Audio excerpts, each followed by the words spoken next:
Praise the Lord. இன்றைய நாளுக்குரிய வேத வசனம் ஏசாயா 53வது அதிகாரம் 10வது வசனம். கர்த்தரோ அவரை நொறுக்க சித்தமாகி அவரை பாடுகளுக்கு உட்படுத்தினார். அவருடைய ஆத்துமா தன்னை குற்ற நிவாரண பலியாக ஒப்பு கொடுக்கும் போது அவர் தமது சந்ததியை கண்டு நீடித்த நாளாயிருப்பார். கர்த்தருக்கு சித்தமானது அவர் கையினால் வாய்க்கும். அன்புக்குரியவர்களே, இந்த அருமையான காலை வேளையிலும் அருமைநாதர் இயேசு கிறிஸ்துவின் இனிய நாமத்தில் உங்களை வாழ்த்துகிறேன். கர்த்தருக்கு சித்தமானது அவர் கையினால் வாய்க்கும்.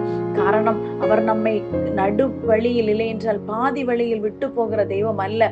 பாருங்கள், அதினதின் காலத்தில் அவர் நேர்த்தியாய் செம்மையாய் செய்து முடிக்கிற ஒரு தேவனை ஆராதிக்கிறோம். அவர் இந்த உலகத்தில் நம்முடைய பாவங்களுக்காக, நம்முடைய சாபங்களுக்காக குற்றமற்ற இரத்தம் சிந்தப்பட்டது. அன்புக்குரியவர்களே, அது அவருக்காக அல்ல, பிதாவின் சித்தம் செய்யும்படியாய் இயேசு கிறிஸ்து தன்னை ஒப்பு கொடுத்தார். இந்த இடத்திலே இன்றைக்கும் நாம் பல சூழ்நிலைகளை நாம் சொல்லுகிறோம், கர்த்தர் என்னுடைய கூக்குரலை கேட்கவில்லை, இல்லை என்றால் என்னுடைய வாழ்க்கையிலே நான் எதை எடுத்தாலும் எனக்கு தோல்வியாக முடிகிறது.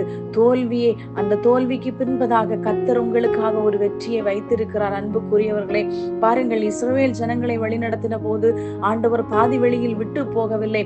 கானானில் உன்னை சேர்ப்பேன் என்று சொல்லி வாக்கு கொடுத்த தேவன் அதே போல கானானை சுதந்தரிக்கும்படியாய் கர்த்தர் கிருபை பாராட்டினார். இஸ்ரவேல் ஜனங்கள் அடிமைத்தனத்தில் கூப்பிட்ட போது அவருடைய கூப்பிடுகிற சத்தம் கர்த்தருடைய இருதயத்தை கலங்க பண்ணினது. கர்த்தருடைய வார்த்தை இப்படியாய் சொல்லப்பட்டிருக்கிறது, இஸ்ரவேல் ஜனங்களுடைய அடிமைத்தனத்தின் கண்ணீரை இல்லை என்றால் அவர்கள் கூப்பிடுகிறதை நான் கேட்டேன் என்று சொல்லப்பட்டிருக்கிறது.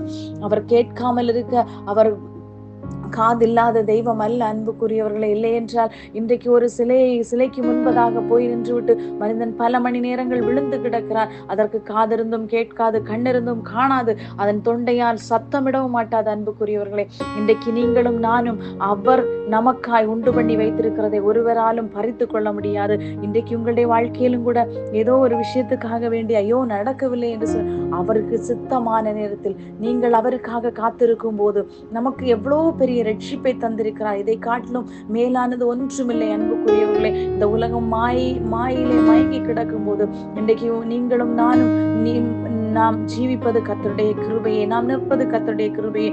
அந்த கிருபைக்காக நன்றி செலுத்தி ஒவ்வொரு நாளும் கர்த்தாவே உம்முடைய சித்தத்தின்படியாய் செய்யுங்க என்று சொல்லும் பொழுது அவர் அவருடைய சித்தத்தின்படியாய் நமக்கு மேலானவை, நாம் நினைக்கிறதற்கும் மேலான காரியத்தை செய்து வழிநடத்துவார். God bless you all.